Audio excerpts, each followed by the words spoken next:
Hi everybody, Claire here from Rainbow Acrylics. I'm going to do a really interesting flip cup pour now. I've got a really good friend called Sharon, who's more like family than a friend.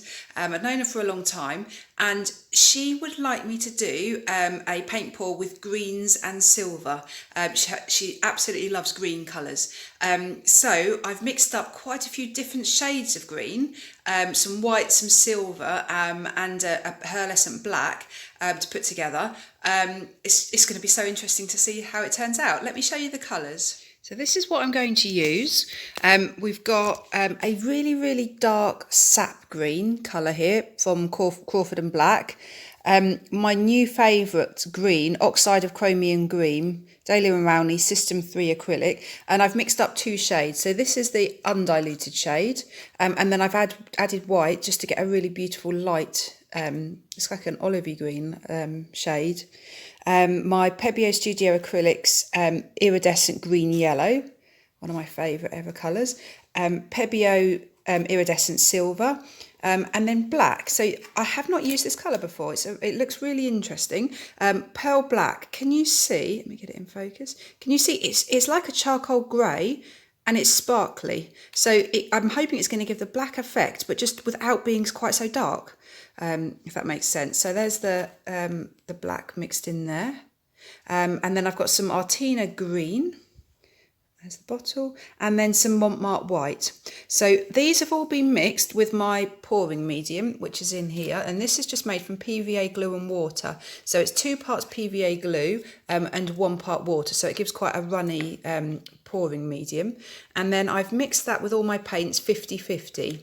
I've had to add a little bit of extra water to the silver and the green because they're metallics, which are always thicker. And then in every colour, I'm going to put 2 drops of treadmill silicone. Excuse my mess. Which is this stuff here, this silicone, because that's what will create the cells when I use the blowtorch to heat it up. Sorry, you can't see it, it's not focusing. Focus it. There you go. Right, so I'm all ready to start layering up my cups now, so I'll get the cups in place. So I'm ready to start layering up my cups. The canvas I'm using is a 40 by 40 centimetre square canvas. So I am simply going to layer up 3 of the small plastic cups because that should be plenty of paint. So to layer up the cups, I'm just going to drizzle a little bit of each colour on top of each other. Like that. I'm going to try and get a good 2-3 layers of each colour. Now I'm extremely nervous about this black, this pearlescent black. So I'm just doing a hint of it. I'm doing just a tiny, tiny drizzle, not a full layer.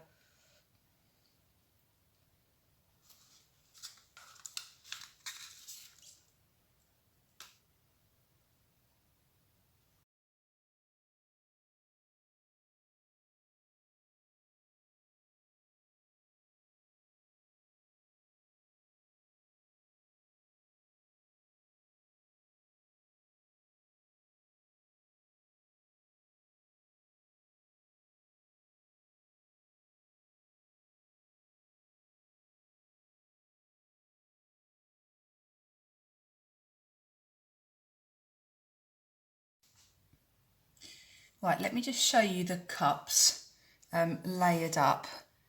They look so pretty. You can see lots of old paint on here from old pours, but the colours actually are gorgeous. And actually that sort of apple green in there looks really pretty. So it's a flip cup. I think what I'm going to do is sort of put them quite near the centre, the cups, and then sort of swirl it round as I... probably swirl it around as the paint tips out, or I'll just let it fall out. I'm not sure yet. I tend to work things out as I go along. So these are very, very heavy and very full.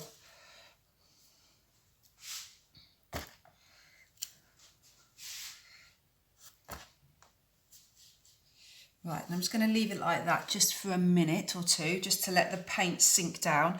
I quite like just letting it a little bit of air out, because then it just helps the paint start coming down like that. You can just see it starting to come out. Right, it's been a few minutes now. There is already some cells forming around the edge here, which look absolutely gorgeous. So here goes. I think what I might do is literally just tip the cups outwards and then let the paint just collect in the centre, because it is very thick paint, so I can't really move it very well.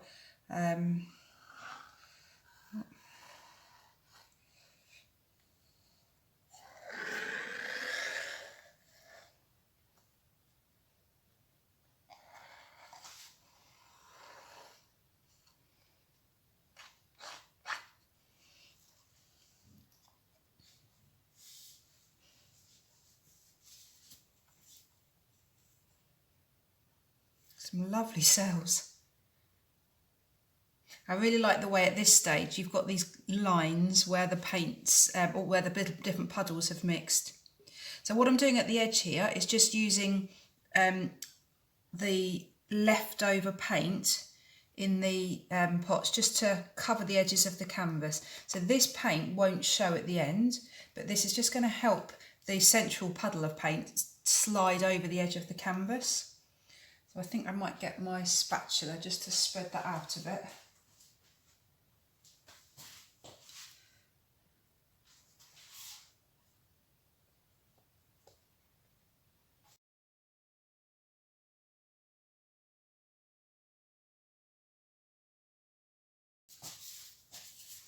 So my plan will be to tilt it over one edge of the canvas first, and then get the weight of the paint back to the centre, then to use my blowtorch to get some cells, and then tilt it over the rest of the canvas. If I blowtorch it now, I'll get lots and lots of cells, and they will stretch out so much and become ginormous, and I don't really want that.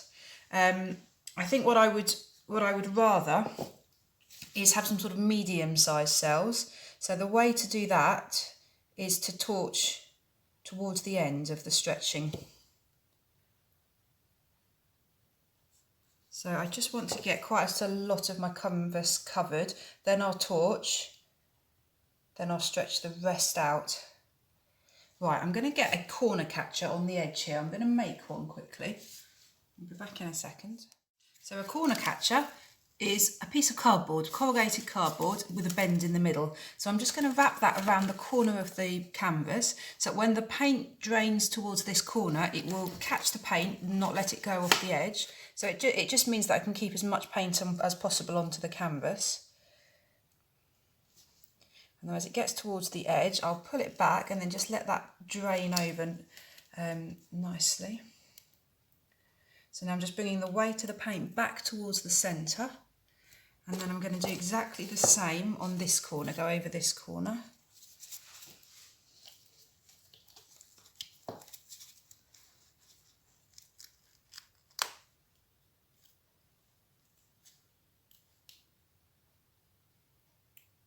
Because at this stage I want to keep more paint on the canvas, because then when it comes to tilting out and keeping the cells, the shape of the cells nicely, the more paint I have on the canvas, the better, the easier it is to do that. The cells get very distorted and out of shape when there isn't much paint on the canvas and they're really stretching. Right, so now I've got half covered, so I think I'm now going to torch. We've already got some gorgeous patterns in here. But let's see how this changes. It will change hugely when I torch now.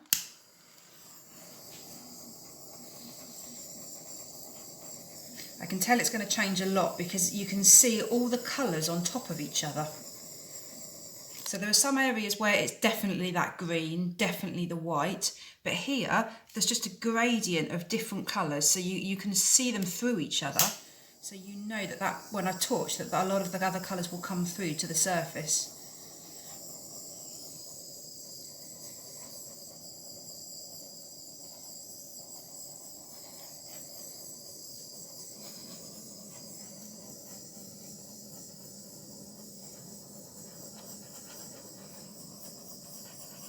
I'm not getting too close with my blowtorch at the moment, and And in fact, I'm so far away that I'm not really bursting these air bubbles. So I think I probably will get closer in a minute.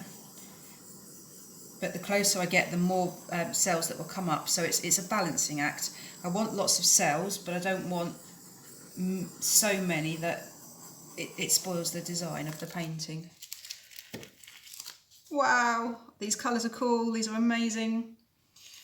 Right, but I haven't got enough cells, so I'm going to go a little bit closer with my blowtorch now. And yeah, there we go, I'm bursting the air bubbles now as well.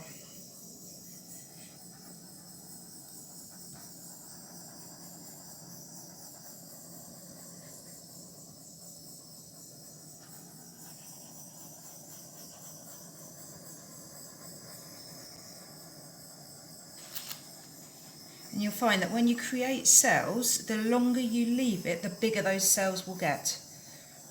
So if I torch it now and then walked away for 10 minutes, I'd come back and it would actually look quite different because all the silicone would have come to the surface and all the cells would have really started expanding. So it's good. It's quite good to do a torch like this and then to walk away for a few minutes.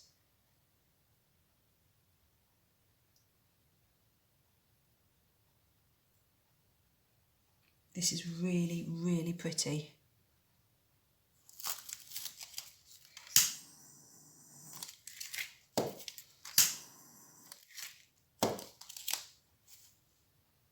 I had some really big cells here right at the beginning, and what's interesting is that those cells have now got cells inside them. So to start with, I've done this before, I thought, oh, there's a really big cell, that's just going to ruin the composition of the painting. But actually, you then get cells within the big cells, and it looks good, it looks fine. Right, so let's start a bit of tilting. So this time, I'm not just going to let the paint run to the corner, I'm going to gently move the paint back and forwards, and that will help me to try and keep the shape of some of the cells. Now it's going to be quite a slow process because this paint is so thick. But as you can see, as I mentioned earlier, it's thick, so you wouldn't get as many cells, but I do have quite a bit of silicone in the paint. And so I've got plenty of cells.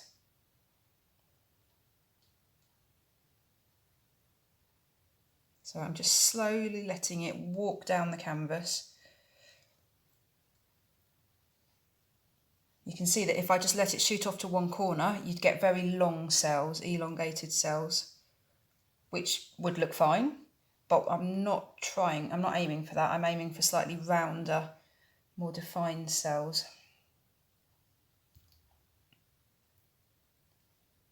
I'm quite happy at the moment with the black. So the black it does look quite dark, but there's not much in it. It's just scattered across the painting. So I'm actually quite pleased at the moment with that. Right, I'm going to use my corner catcher again. So I'm going to put that on this bottom corner. So what's tricky now is holding everything and letting it wander at the same time, tilting it back and forwards. So I'll lose some paint at this point, but that doesn't matter because I've got so much paint on here.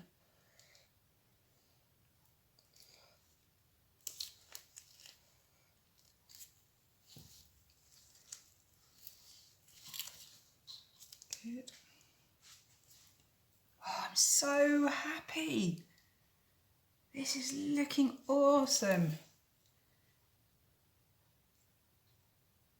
Really liking it. So now the weight's in this my top left corner, so I'm just going to bring the weight of the paint back down again. Just slowly, and then I want to obviously get down to that bottom corner. I've got quite a lot of paint on here, so I'm not worried about it stretching that last bit.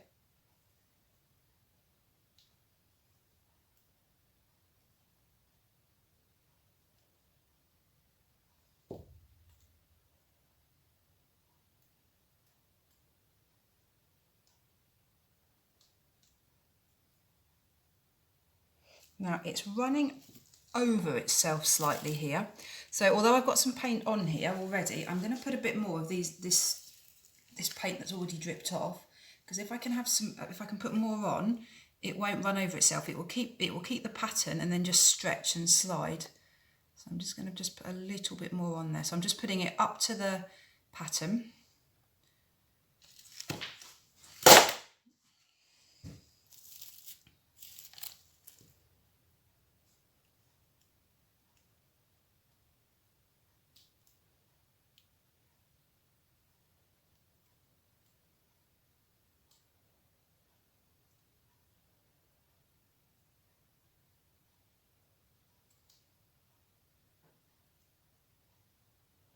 Oh, it's so slow because it's so thick.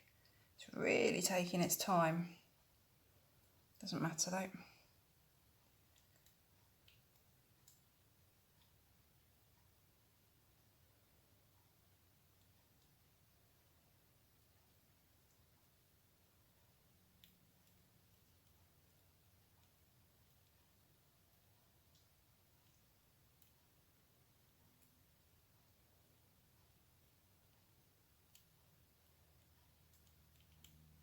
And this time I'm not going to worry about my corner catcher because I'm not worried about losing paint now because it's all covered.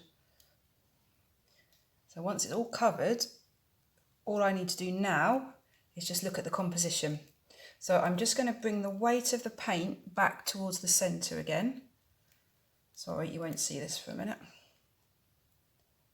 And again, as I'm doing that, I'm still going to move it back and forwards.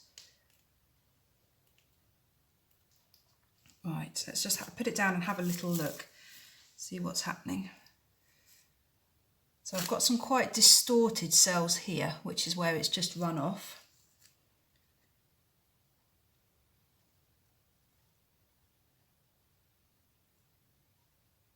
What I might do is just try and take a little bit of that back over the edge.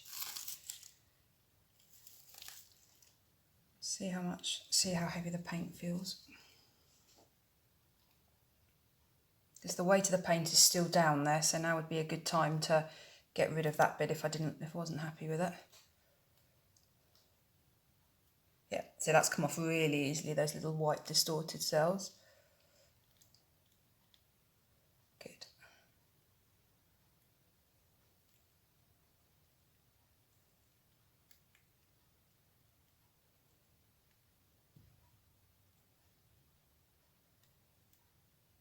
Right, I'm actually quite happy now. I'm quite happy with the composition. All I'm trying to do is get the weight back to the centre so that the paint is quite even over the canvas, because that will help with it drying. Right, let's just pop it down a minute, have a look.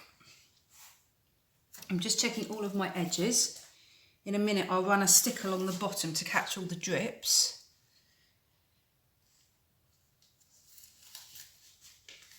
Right, I'm going to give it another torch.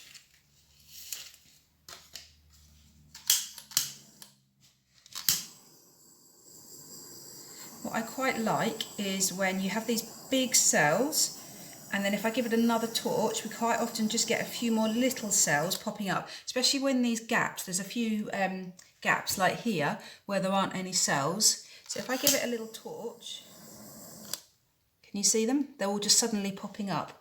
So I quite like that. So you've got a mixture of big cells and little cells.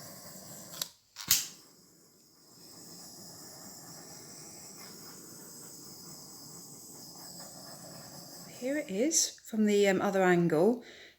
The colours are gorgeous. It looks a bit of a mess on the worktop with all the paint drippings at the moment, but just imagine it on a plain cream wall or a plain white wall, or any colour wall that's plain really. Let me take you in for a close-up and you can just see the detail. The cells are beautiful. So there's the black. So I'm hoping when that's dry, because it's a pearlescent black, I'm hoping it will have a really beautiful shimmer to it. There's quite a bit of silver in here, so that will have a really nice shimmer to it when it's dry. Look, some tiny little cells at the top there, surrounded by the big cells. Yeah, I think it needed that streak of black through it, because I think it would just be too light otherwise. Interestingly, the dark green hasn't really shown through a lot, except for in these little cells here, which is really interesting. They're really pretty cells. So light green in the middle, dark green on the outside. And the same, well, just here, some sort of dark green around the edges. Really, really happy. Right, I'll be back when it's dry. It's dry. I love it. I love it, love it, love it. The colours are gorgeous. I would never have thought of doing just green and silver, but it's so beautiful. My friend who this is for loves green, and I just think it looks gorgeous. I'm really, really happy with the black that I put in, that pearlescent black. Once this is varnished, that black is going to really shimmer. And can you see all that silver? All the silver here, it's really shimmery. It's sort of everywhere, so it's really, really, really, really pretty. I'm really pleased that so many different shades of green show. You've got the very obvious bright green there. This green is sort of yellowy green. A different one here, and then this section here looks completely different again. Really happy with it. I love the cells. As you know, I love lots and lots of cells, and these are just gorgeous. They're not too many that they look squashed. They've all spread out, but they're all really nicely compact. Really happy with it. Great, thank you so much for watching. Please subscribe to my channel. Please hit the notification bell, and then you'll get notifications as soon as I upload new videos. Please leave any comments. Great, thank you for watching. Bye.